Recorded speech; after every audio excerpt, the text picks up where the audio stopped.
আমি শিক্ষক হিচাপে ছাত্ৰ ছাত্ৰীসকলক এনেদৰে শিক্ষা দিব লগা হয় যাতে গোটেই জীৱনৰ বাবে তেওঁলোকক জনোৱা কথাখিনি মনত ৰাখিব পাৰে।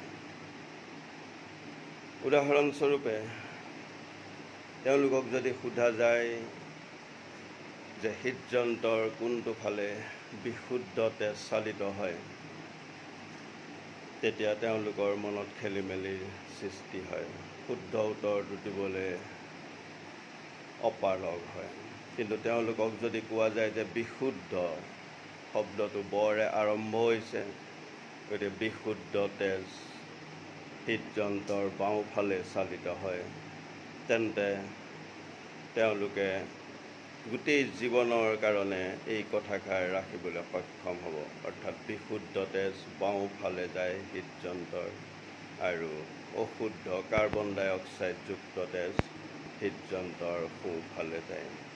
এনেদৰে যদি ছাত্ৰ ছাত্ৰীসকলক বুজোৱা যায় কথা এটা, তেন্তে গোটেই জীৱনৰ বাবে তেওঁলোকে মনত ৰাখিবলৈ সক্ষম হ'ব।